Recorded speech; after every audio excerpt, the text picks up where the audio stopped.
Baik, Assalamualaikum warahmatullahi wabarakatuh. Sahabat MIQ, Majelis Inspiring Quran yang dirahmati Allah, tadi ada suatu pertanyaan, bagaimana cara penentuan hari raya Idul Adha? Merujuk kepada apa? Merujuk kepada ru'yat?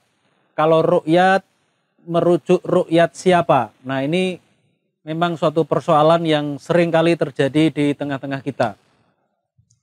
Jawabannya begini, bahwa penentuan hari raya Idul Adha itu yang pertama berdasarkan ru'yat. Jadi bukan berdasarkan hisab. Ini yang pertama. Kemudian yang kedua adalah bahwa ru'yat yang dimaksudkan itu bukanlah ru'yat secara umum dari seluruh kaum muslimin, melainkan secara khusus ru'yat yang dilakukan oleh penduduk Mekah.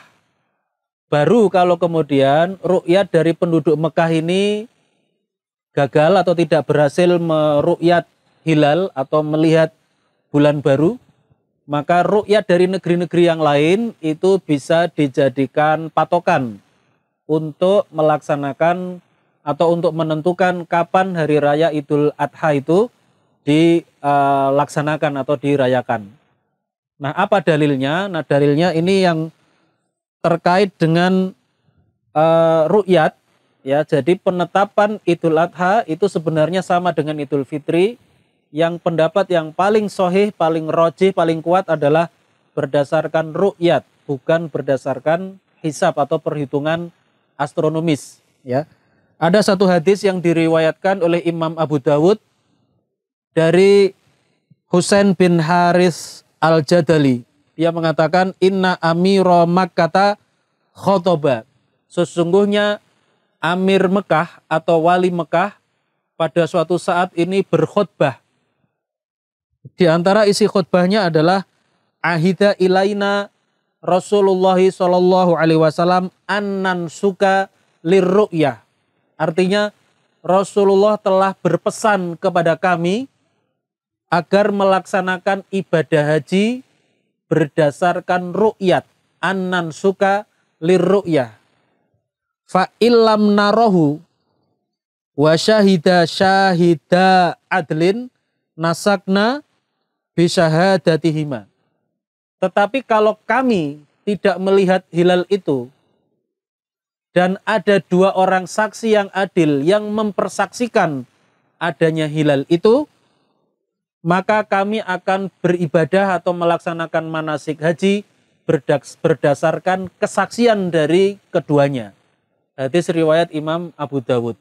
Jadi di dalam hadis ini pesan dari Rasulullah ada dua dalam hadis ini. Yang pertama, ahida ilaina Rasulullah sallallahu alaihi wasallam annan suka lirru'yati. Bahwa Rasulullah telah berpesan kepada kita, kepada kami untuk melaksanakan nusuk. Nusuk itu annan suka dalam hadis tadi itu maknanya secara umum adalah ibadah, tetapi dalam hadis ini maknanya adalah manasik haji. Jadi Rasulullah berpesan kepada kami agar melaksanakan manasik haji lirru'yah, berdasarkan ru'yat. Nah, ini saya kira sudah jelas, ya. Jadi bukan berdasarkan cara-cara yang lain, tapi ru'yat. Kemudian pada sabda Nabi berikutnya itu menunjukkan bahwa yang melakukan ru'yat itu siapa? Nah, dalam hadis itu disebutkan fa illam narahu, kalau kami tidak melihatnya.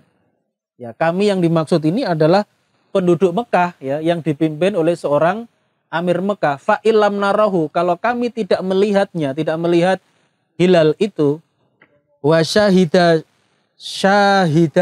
adlin, lalu ada dua orang saksi yang adil yang mempersaksikan atau bersaksi bahwa dia itu sudah melihat hilal, ya, nasakna bisyahadatihima, maka kami akan menjalankan manasik haji berdasarkan kesaksian keduanya. Jadi pada penggalan hadis yang kedua ini secara jelas hadis ini menunjukkan bahwa siapa yang melakukan ru'yat fa illam narahu, kalau kami di sini adalah penduduk Mekah yang dipimpin oleh wali Mekah saat itu, fa illam narahu, kalau kami tidak melihatnya, ya, tapi ada dua orang saksi yang adil di tempat lain, yang melihat hilal itu, maka kami akan menjalankan manasik haji berdasarkan kesaksian keduanya itu. Jadi dalam hal ini makna yang terkandung dalam hadis ini adalah penentuan Idul Adha itu satu berdasarkan ru'yat, dan ru'yat yang dimaksud bukan ru'yat umum dari seluruh kaum muslimin, tapi yang utama atau yang menjadi patokan awal itu adalah ru'yat penduduk Mekah. Barulah kalau ru'yat penduduk Mekah ini tidak berhasil, kemudian ada ru'yat dari negeri-negeri yang lain di luar Mekah, maka ru'yat dari daerah lain itu, itulah yang kemudian dijadikan patokan untuk menetapkan Idul Adha.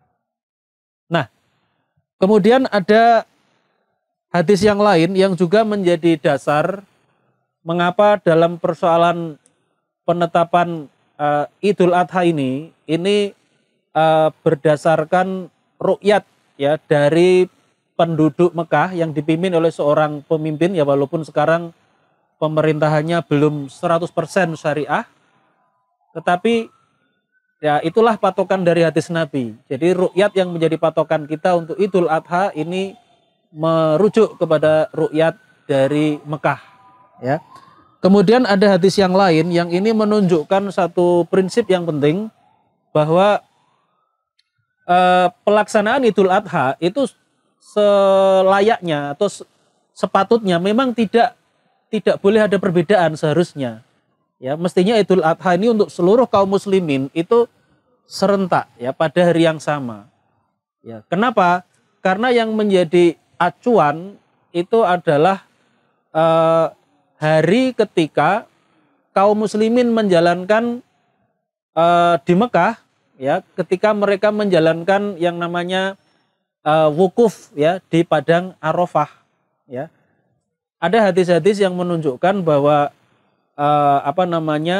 hari Arafah itu yang menjadi menjadi ukuran ya atau menjadi standar itu berarti tanggal 9 Dzulhijjah. Ya, karena wukuf itu tanggal 9 Dzulhijjah di Arafah, maka berarti tanggal 10-nya ya itu berarti keesokan harinya. Nah, itu berarti seharusnya itu sama untuk seluruh dunia. Ya. Nah, nanti bisa dilihat atau bisa dibaca oleh teman-teman, oleh sahabat MIQ pada penjelasan yang lebih detail ya di dalam makalah saya di bawah ini.